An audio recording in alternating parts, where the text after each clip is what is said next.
भारत की बात के यूट्यूब चैनल पे मैं एडवोकेट सिद्धार्थ राणा आपका स्वागत करता हूं। दोस्तों, आज हम बात करने जा रहे हैं 1962 की लड़ाई की। 1962 के कुछ ऐसे तथ्य जो आज तक हमारे सामने नहीं आने दिए। वो लड़ाई हम क्यों हारे सबको पता कि ये सेना की कमजोरी नहीं थी, ये पॉलिटिकल विल की कमजोरी थी। ये तो एक ब्रॉडर व्यू हो गया कि भाई पॉलिटिकल विल नहीं थी इसलिए हम लड़ाई हारे, लेकिन इसके पीछे कुछ एक बातें ऐसी थी जो आपको जाननी बहुत ज़रूरी है। साथियों, नेहरू जी की एक अपनी, जिसे कहते हैं ना, एक अपनी इमेज क्रिएट करने की बहुत ज़्यादा गहरी इच्छा थी कि वो ग्लोबल उस पर अपनी एक इमेज क्रिएट करना चाहते थे कि भाई बहुत ही शांति प्रिय, सेकुलर और बड़े ही इस प्रकार के नेता हैं। इसके चलते उन्होंने हिंदी चीनी भाई भाई का नारा दिया और चाइना से अपनी जो एक डिफेंसिव पॉलिसी, मतलब चाइना की तरफ अपना एक ऐसा रुख दिखाया कि भाई हम तो कभी लड़ाई करेंगे ही नहीं और मेरे होते हुए चाइना कभी हमारे ऊपर कोई आक्रमण नहीं करेगा, ऐसा एक उन्होंने दिखाने का, नैरेटिव सेट करने का पूरा जोर लगाया। लेकिन चाइना अपनी हरकतों से बाज नहीं आया। चाइना ने जब 1962 में भारत पे आक्रमण किया तो सबसे पहले तो बहुत से कम लोगों को ये पता है कि अपने प्रधानमंत्री उस समय थे कहाँ जब ये युद्ध शुरू हुआ। और जब प्रधानमंत्री के नोटिस में आया, जब प्रधानमंत्री ने ये चीज़ एक्सेप्ट करी कि हाँ चाइना ने हमारे ऊपर हमला कर दिया। दोस्तों, हमारे प्रधानमंत्री जी जो थे वो नेपाल पे थे, किसी दौरे पे रहे होंगे या किसी कारण से रहे होंगे, लेकिन वो भारत की भूमि पर नहीं थे, वो नेपाल में थे। और नेपाल में ही उन्होंने इस चीज़ का संज्ञान लिया था कि हाँ चाइना ने हमारे ऊपर हमला कर दिया।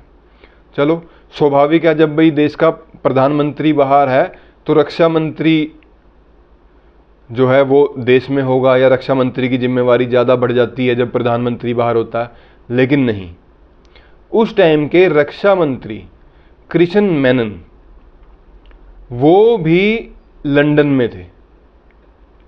ये बड़ी कमाल की बात है कि प्रधानमंत्री भी देश से बाहर थे और जो कृष्णा मेनन थे वो भी देश से बाहर थे, लंदन में थे जब भारत में युद्ध शुरू हो चुका था। और ऐसा भी नहीं कि युद्ध की जानकारी मिलते ही ये तुरंत प्रभाव से भारत आ गए हों। दोस्तों, हमारी जो सेना थी नो डाउट लड़ाई के लिए उस समय तैयार नहीं थी। हम नए नए देश, हमारा आज़ाद हुआ था, बहुत सी कमियां सेना में थी।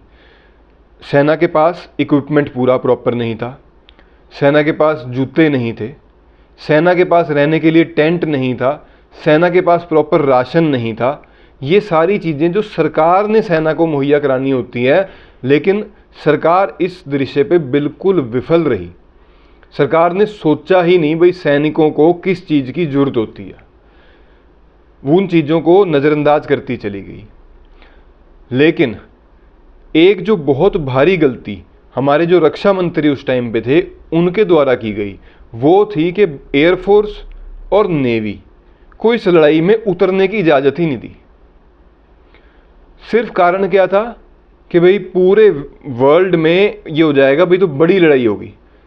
साथियों, बड़ी लड़ाई छोटी लड़ाई क्या होती है? लड़ाई तो लड़ाई है। जब एक देश ने आपके ऊपर हमला कर दिया तो आप अपने आप को बचाने के लिए कुछ भी करें, यही एक जंग का कानून है। लेकिन उन्होंने क्या करा कि नहीं भाई, एक देश ने हमारे ऊपर आक्रमण किया है, हम उसी फ्रंट तक लड़ेंगे। हम अपनी कोई भी वॉर स्ट्रेटजी इस हिसाब से प्लान नहीं करेंगे कि हम उसको वहाँ पे कोई आहत, मतलब कोई चोट पहुँचा सकें या उसको रोक सकें। कोई स्ट्रेटेजिकल ऐसी हम वॉरफेयर टेक्निक यूज़ ही नहीं करेंगे। ना एयरफोर्स का इस्तेमाल किया गया, ना नेवी। और आपको जान के हैरानी होगी कि नेवी और एयरफोर्स दोनों में हम चाइना से सुपीरियर थे। नो डाउट हम थल सेना में उस टाइम उस दुर्गम इलाके में लड़ने के लिए इतने इक्विप्ड नहीं थे, लेकिन एयरफोर्स और नेवी इन दोनों में हम फुल्ली इक्विप्ड थे। ये जानते हुए भी हमारे रक्षा मंत्री ने उस समय के इन दोनों का इस्तेमाल करने से मना कर दिया। उधर से चाइना की आर्टिलरी अटैक कर रही थी, यहाँ से कोई आर्टिलरी सपोर्ट नहीं दिया गया। दोस्तों, चाइना ने एक और फ्रंट खोल रखा था अरुणाचल का। ये बड़ी ही दुर्भाग्यपूर्ण घटना है। अरुणाचल के लेफ्टिनेंट जनरल जो फौज के थे, वो साथियों अमूमन फौज में ऐसा देखा नहीं जाता, लेकिन वो जो लेफ्टिनेंट जनरल थे वो नेहरू जी के रिश्तेदार थे। और उनकी रिपोर्टिंग वैसे तो देखो ये बच्चे बच्चे को पता भाई रिपोर्टिंग किसकी होती है, जूनियर ऑफिसर की, सीनियर ऑफिसर को होनी चाहिए, लेकिन वो लेफ्टिनेंट जनरल होते हुए उनकी रिपोर्टिंग जो थी वो जनरल साहब को नहीं थी, वो नेहरू जी को थी। आप आइडिया लगा सकते हैं उस टाइम देश में क्या चल रहा था, क्या स्थिति थी। जो आज ये डेमोक्रेसी डेमोक्रेसी चिल्ला रहे हैं, उस टाइम की स्थिति कैसे एक चीज़ों को अपने काबू में कर लिया गया था। अरुणाचल के वो लेफ्टिनेंट जनरल जब दौरे पे जाते हैं वहाँ पे और देखते हैं कि कैसे सैनिकों की, भारतीय वीर सैनिकों की शहीद होने के बाद वहाँ बॉडीज़ पड़ी हैं दोस्तों, वो वहाँ से तबीयत खराब होने का हवाला देकर दिल्ली रवाना हो जाते हैं। देखो ऐसा भी इतिहास के पन्नों में से ही निकल के आई है ये कहानी, ये कोई मेरी और आपकी बनाई हुई नहीं है। वो वहाँ से अपना तबीयत खराब होने का बहाना लेके दिल्ली वापस आ जाते हैं। और अब एक आदमी की, चलो इंसानी शरीर है, तबीयत खराब हो सकती है, तबीयत खराब होने के बाद आदमी अस्पताल में भर्ती होता है। जब इतनी तबीयत खराब होगी कि उसे एक लड़ाई के मैदान से वापस आना पड़ा, लेकिन नहीं, वो एम्स में या किसी अस्पताल में भर्ती नहीं हुए, वो भर्ती कहाँ होते हैं, अपने घर आ जाते हैं वापस। और क्या कारण रहा इसका कि भाई वो नेहरू जी के रिश्तेदार। तो साथियों ऐसे हारे हम 1962 की जंग। ये कोई सेना के शौर्य के ऊपर कोई प्रश्न चिन्ह नहीं है। हमारी सेना इतनी इक्विप्ड, इतनी मॉरल जो सेना के हैं वो हमेशा से हाई रहे हैं, चाहे बंदूक हो चाहे ना हो। लेकिन जब राजनीति उसमें इतनी ज़्यादा हावी होगी तब ऐसे नतीजे आए। सोच के देखिए, अगर नेवी और एयरफोर्स को इजाज़त देगी होती, अगर नेहरू जी की ग्लोबल छवि की चिंता करे बिना लड़ाई को विकराल रूप ले दिया होता, तो इसका क्या होता। सारा पेट्रोलियम जो चाइना का था वो नेवी रूट से जाता था, सारा रोक दिया जाता। चाइना के जो जहाज़ थे वो उस दूरगामी इलाके में बम्बार्डमेंट करने के लिए इक्विप्ड नहीं थे, हमारे वाले थे। कितना ज़्यादा जो ये लड़ाई का नतीजा था वो टोटली हमारे फेवर में होता, टोटली बदला हुआ होता, लेकिन ऐसा नहीं हुआ। साथियों लीडरशिप का क्या फ़र्क आता है। हम आज की स्थिति की अगर बात करें, मैं किसी पार्टी या किसी व्यक्ति विशेष की बात नहीं कर रहा, मैं आपको कह रहा हूं कि आप विश्लेषण अपने दिमाग से करें। आज की जो स्थिति है, चाइना वैसे ही शरारती है, चाइना वही हरकतें कर रहा है, चाइना हमले पे हमले कर रहा है, लेकिन हमारी जो सेना है जो फ्री हैंड के साथ वहाँ खड़ी है। चाइना ने अपने सैनिकों के जितने सैनिक मरे उनको बताने से भी मना कर दिया कि जो पीछे वो मुठभेड़ हुई थी उसमें कितने सैनिक चाइना के मरे थे। ऐसी स्थिति पे चाइना को लाके भारत ने खड़ा कर दिया। अब बात ये आती है कि ये जो कॉन्फ्लिक्ट है बहुत लंबे, 62 के बाद ये कॉन्फ्लिक्ट छोटे छोटे होते रहे लेकिन बड़ा कोई नहीं हुआ। आज की स्थिति हम देखें तो चाइना के साथ हमारा कॉन्फ्लिक्ट कुछ ज़्यादा एक जिसे कहते हैं पीक सिचुएशन पे। उसका कारण है डेवलपमेंट। दोस्तों जब पुरानी सरकारें थी, या मैं कहूँ 2014 से पहले जब सरकारें थी, ये मैं अपनी शब्द मेरे नहीं, आप पार्लियामेंट की अगर प्रोसीडिंग देखते हो, थोड़ा सा राजनीति में इंटरेस्ट रखते हो, तो पार्लियामेंट की प्रोसीडिंग में कांग्रेस के नेताओं ने कहा था कि अगर हम वहाँ सड़क बनाएंगे तो जब लड़ाई होगी तो चाइना उसका इस्तेमाल करके हमारे खिलाफ यूज़ कर सकता है। इन डर से, इस डर से कभी भी पुरानी सरकारों ने वहाँ तक सड़कें ही बनने नहीं दी। एयरपोर्ट, हवाई पट्टी तो बहुत दूर की बात। 2014 के बाद जब से भाजपा गवर्नमेंट आई मोदी जी की लीडरशिप के अंडर, तो आज भारतवर्ष में एक कोने से लेके दूसरे कोने तक सड़कों का ऐसा नेटवर्क बिछ चुका है जिससे कि चाइना बौखलाया पड़ा है। चाइना को सबसे ज़्यादा जो दिक्कत है वो हमारे रोड नेटवर्क से है। पुराने टाइम में अगर आप देखें तो हमारी सेनाओं को ऊपर तक पहुंचने में 48 घंटे, 72 घंटे, हफ्ता, इससे भी ज़्यादा का समय लग सकता था या लगता था यूँ कहें। लेकिन आज की डेट में इतनी सड़कें खुल चुकी हैं जो ऑल वेदर रोड्स हैं उस दुर्गम इलाके में।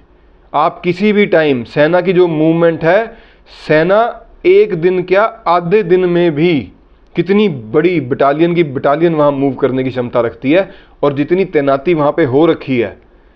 दोस्तों मैं आपको पर्सनल एक्सपीरियंस के साथ बताऊं, एक उदाहरण देके बताता हूं।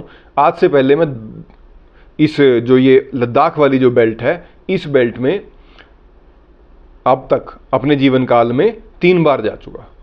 2012 में जब मैं गया था तब की स्थिति और अब जब मैं 2022 में गया हूँ, ज़मीन आसमान का फ़र्क है। 2012 में जहाँ सड़कों पे घंटों का जाम और सड़कों पे गड्ढे नहीं थे, मतलब गड्ढों में सड़कें थी, आप ऐसा कह सकते हैं। और जब अब 2022 में मैं गया हूँ तो साथियों सड़कें ऐसी हैं कि आपको किसी विकसित शहर दिल्ली, बॉम्बे, चंडीगढ़ ऐसे भी किसी शहर में इतनी अच्छी मेटालिक रोड्स मतलब देखने को नहीं मिलेंगी। और ये भारत के आखिरी, या यूं कहें जैसा मोदी जी कहते हैं कि भाई पहले भारत के प्रथम, देखो नज़रिया देखने का है, आधा गिलास खाली और आधा भरा हुआ। भारत के प्रथम गांव तक, जो भारत भूमि की जहां से शुरुआत होती है वहां तक ये सड़कें बन चुकी हैं, जहां से हमारे सैनिक चाइना के ऊपर, पाकिस्तान के ऊपर नज़र बना के बैठे हुए हैं। ये बदलाव होता है एक लीडरशिप का।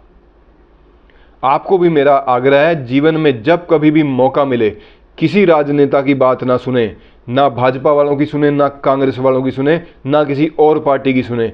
आप खुद उस एरिया में जहां डिफेंस का सबसे ज़्यादा बोलबाला है उस एरिया में जाएं और वहां जाके खुद अनुभव करें। वहां जाके वहां के सैनिकों से पूछें कि 2014 के बाद में आपके जीवन में बदलाव क्या आया, 2014 के बाद में हमारी सेना में क्या बदलाव आया, क्यों हम आज चाइना से आंख दिखा के बात करते हैं।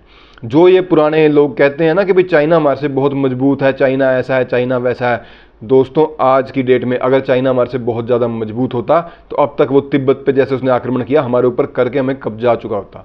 लेकिन चाइना को अच्छे से पता है कि भारत अब एक ऐसा देश बन चुका है जो पूरे विश्व में कल्ला एक ऐसा देश है जो चाइना को टक्कर देने की क्षमता रखता है। चाइना को ही नहीं, अगर पूरे चारों तरफ से भी भारत को घेर के भी लड़ा जाए तब भी हमारी जो सैन्य बल हमारा है, चाहे वो नेवी है, एयरफोर्स है, कोई भी, और उसके ऊपर जो हमारी पॉलिटिकल लीडरशिप है वो ऐसी है कि वो हर एक कोने पे भारत का जो कल्ला नागरिक है वो इतना ज़्यादा जोश में है कि वो किसी भी फ्रंट पे जाके खुद भी कुर्बान होने की क्षमता रखता है। आज भारत ऐसी स्थिति में है साथियों, और ये आप खुद जाके बॉर्डर एरियाज़ में, मैं तो कहता हूँ हर एक व्यक्ति को जो हमारा नागरिक है, जो शहर में रह रहा है, उसे बॉर्डर एरियाज़ में ज़रूर जाना चाहिए। बॉर्डर एरिया में जाएं, वहाँ 10 दिन बिताएं, आम नागरिकों के साथ 10 दिन बिताएं, उनके जीवन में क्या बदलाव आया है, तब आपको शहर में बैठे हुए को पता चलेगा भाई वाकई में भारत कितना मजबूत हो चुका है।